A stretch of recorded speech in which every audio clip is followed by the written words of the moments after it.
Subhanahu wa taala di tengah kita semua. Terima kasih juga terhadap Bang Dasko dan Kanda Habibur Rahman yang telah memfasilitasi pertemuan pada pagi hari ini. Saya juga melihat wajah-wajah mantan senior kami yang ada di sini baik di kampus maupun selama kami berkiprah di bidang HAM.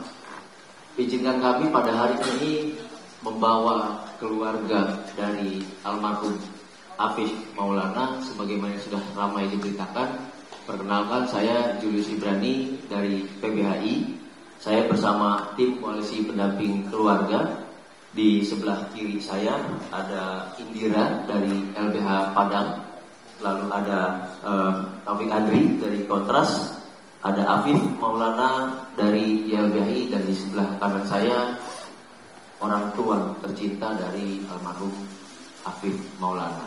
Sebagai pembuka, kami minta izin untuk menyampaikan beberapa persoalan teknis baik hasil investigasi dari tim advokasi di lapangan dan beberapa analisis kami yang sudah kami siapkan dalam bentuk PowerPoint agar bisa disaksikan secara bersama-sama bagi anggota Dewan pada hari ini. Juga yang terakhir, kami minta waktu agar orang tua dari Afif diperkenankan menyampaikan isi hatinya dan harapan kepada Bapak anggota Dewan pada hari ini. Baik. Terima kasih, saya berikan kepada Indira untuk melanjutkan pada presentasinya.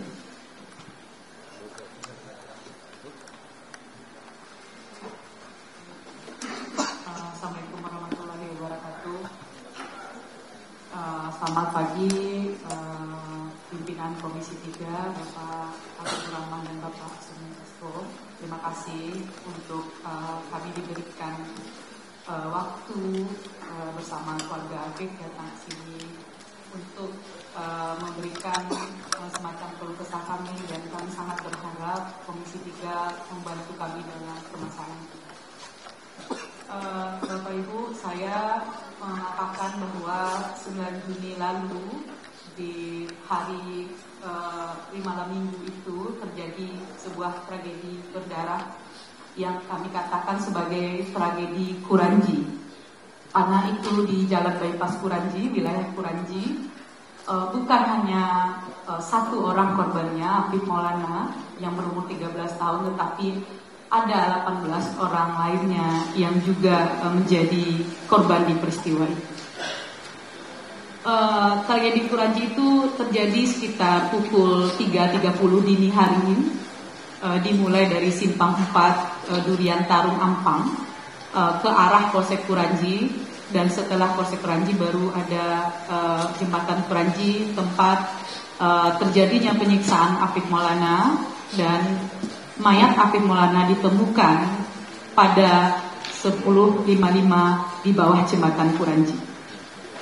Di mana tempat penyiksaan itu ada 3 hal yang kami sudah dapatkan dari hasil investigasi kami bersama dengan teman-teman. 1 di Jembatan Kuranji, 2 di Polsek Kuranji, dan 3 di Polda Sumbar.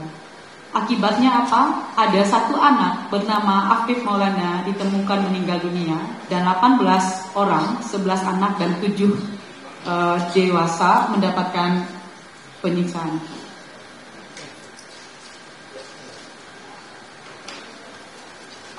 Dan apa yang terjadi pada tubuh Afif Maulana? Sebenarnya saya menyiapkan presentasi ini, tapi saya belum bisa mengirimkan. Saya ingin melihatkan gambar.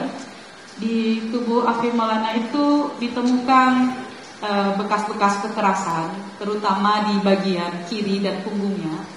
Dan orang-orang yang memandikan mayat Afif Maulana menemukan bekas kekerasan tumpul, yaitu banyak di tubuhnya, dan kami curigai itu dari manau, rotan manau, ataupun dari pentungan yang cukup panjang.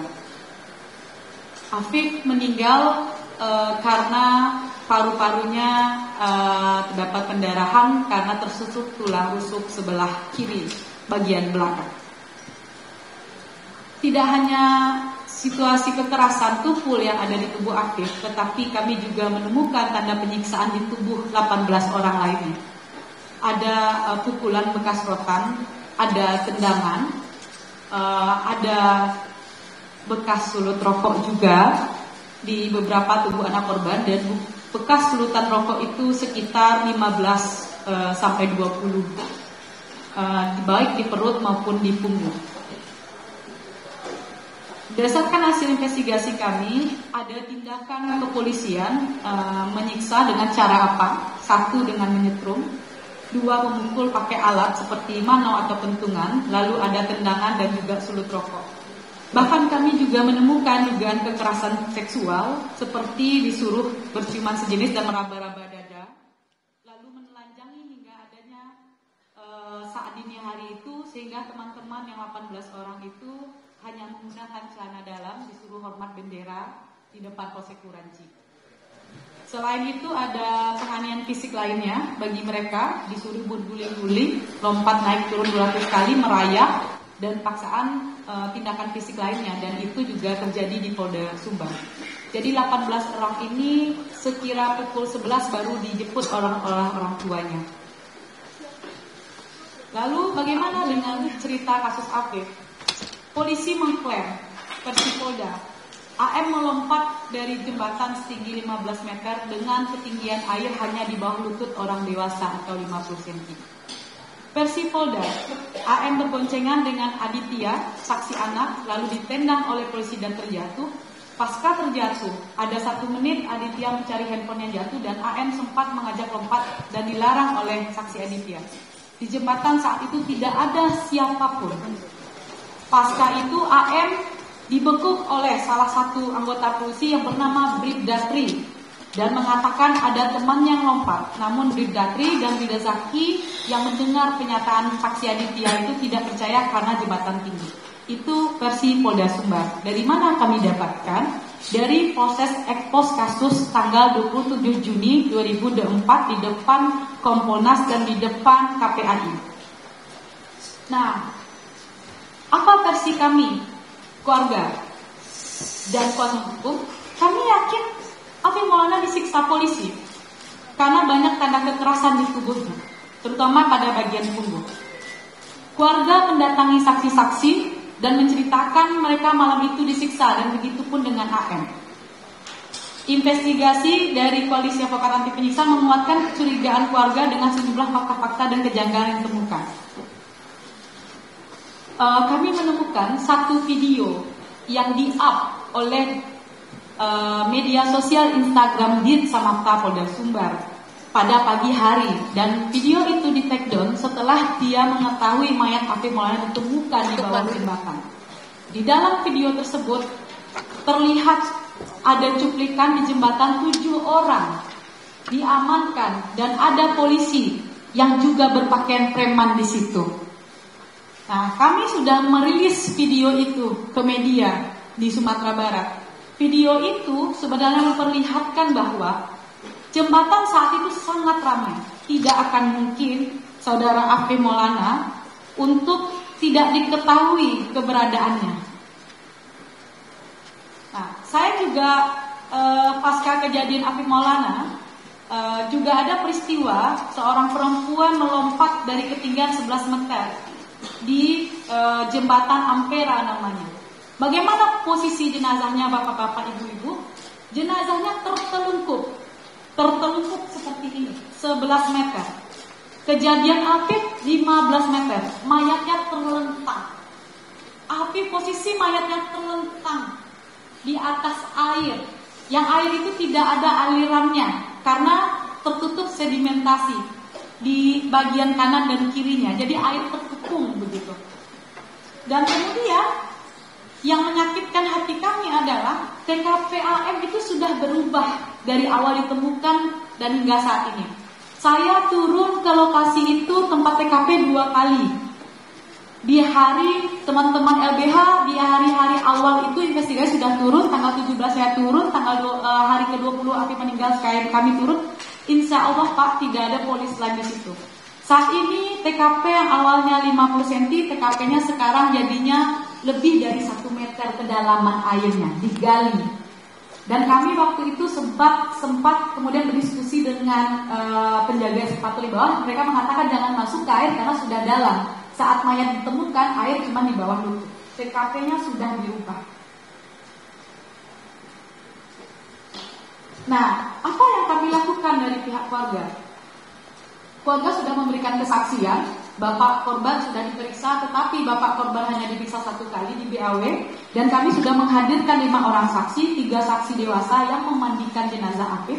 Mereka menceritakan di tubuh Afif itu ditemukan beberapa bentuk kekerasan tumpul, bekas manau ataupun pentungan, bekas 4-10 cm, banyak di tubuh kiri dan kanannya. Kami menghadirkan 3 saksi ini untuk mengatakan bahwa gak mungkin Afif tidak bertemu polisi, karena di tubuhnya ditemukan luka yang sama dengan korban penyiksaan lainnya di saat malam itu. Ada 2 orang saksi anak yang kami hadirkan. Saksi W mengatakan di dalam keterangannya, dia melihat AM di Polsek Kuranji di belakang dia, dan kemudian dia mendengar AM minta ampun, dan kemudian ada pembicaraan, ada yang pingsan. Saksi MA, anak juga mengatakan dia dibawa oleh salah satu polisi yang dia kenal namanya A, membawa dia ke jembatan, dan dia melihat saksi anak Aditya dibekuk, mengarah ke arah dia, dan dia melihat motor Afif Maulana dan banyak motor polisi di situ, dan melihat ada Afif di situ berteriak minta ampun, dan dia bahkan bisa mengidentifikasi bajunya Afif, dan dia katakan ada 3 polisi yang mengerumuni Afif saat itu. Dan si A ini mengatakan ke anak-anak yang bertujuh, diam kamu, jangan lihat. Dan kemudian di situ juga ada salah satu polisi yang merekam kejadian itu. Jadi tidak akan mungkin di jembatan saat itu tidak ada orang, dan tidak ada yang kemudian mengetahui di mana Afif. Nah, perlu Bapak Ibu ketahui, dalam permasalahan ini polisi sangat defensif kepada kami dan keluarga. Pertama, 23 Juni, Kapolda Sumbar mengeluarkan statement tentang bahwa kasus Afif Maulana dianggap sebagai trial by the press. Ada upaya menjelekkan polisi sehingga akan memburu yang memviralkan kasus di media sosial. Siapa yang memviralkan kasus Bapak Ibu? Keluarga korban dan juga pendamping korban.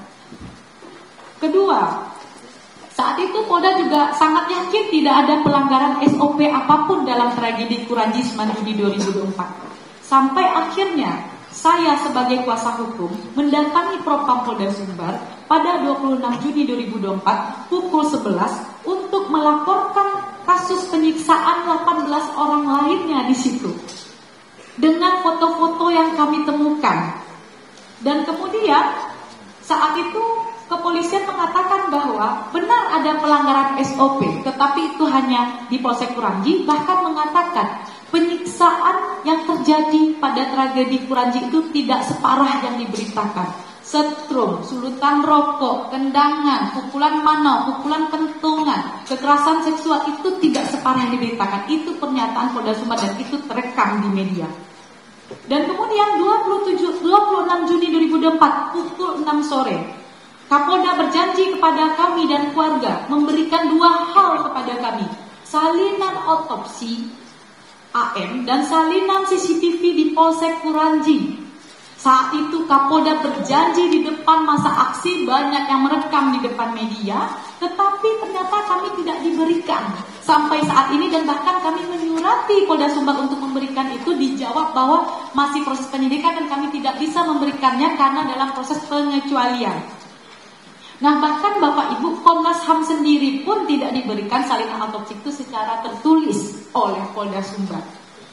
Nah, lalu apa yang terjadi lagi? Sejak 1 Juli, keluarga korban berupaya keras untuk mendorong adanya ekshumasi terhadap jenazah Afif. Kenapa kami harus mendorong ekshumasi?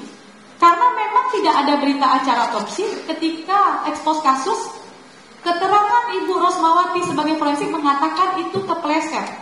Dan sampai saat ini permohonan kami tidak direspon, Pak. Kapolri bilang ekshumasi silahkan, Kapolda bilang silahkan, tapi surat persetujuannya nggak ada kami dapatkan saat ini. Sejak tanggal 27 kami datang tiap hari dan kami main kucing-kucingan dengan baik. Jadi ini utamanya adalah permintaan agar bisa dilakukan ekshumasi. Jadi yang lain-lain kita sudah dengar dari media.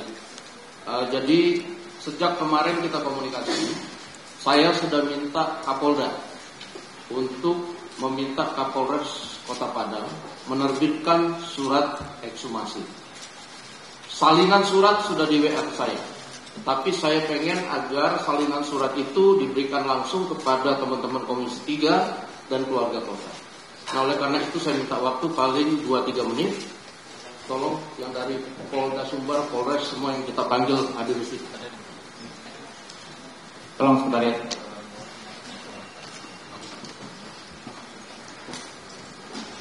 Jadi ini hanya kemudian penyerahan ekshumasi dan lain-lain. Ada saya minta dokter luar yang katanya mau otopsi memberikan keterangan singkat. Kita jangan adu debat di sini, tapi goalnya adalah ekshumasinya bisa jalan. Itu kan begitu ya? Oke. Abang izin dari pihak keluarga ingin menyampaikan beberapa pesan jika diperkenankan agar didengarkan oleh anggota Dewan sekalian. Silakan.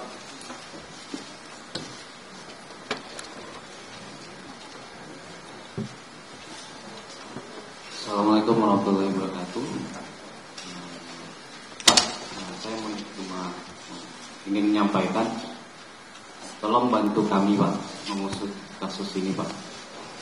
Karena yang saya lihat, saya rasa kepolisian seakan-akan mengulur-ngulur Pak untuk mengusut kasus ini. Saksi kami sudah hadirkan 2 orang yang melihat. Bahkan sampai sekarang belum ditingkatkan kasusnya ke penyidikan. Karena itu saya minta bantu Pak, tolong bantu kami untuk mengusut Pak, biar kami tenang Pak. Kalau seandainya pelakunya tidak tertangkap, kami nggak akan tenang Pak. Saya berharap anak saya dapat keadilan, kematiannya pun jelas Pak, kasusnya jelas.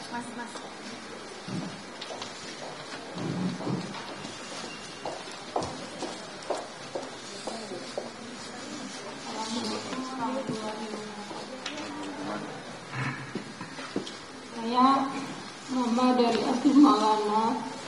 Saya mohon kepada Bapak Komisi 3 untuk mengusut kasus Afif Maulana seadil-adilnya.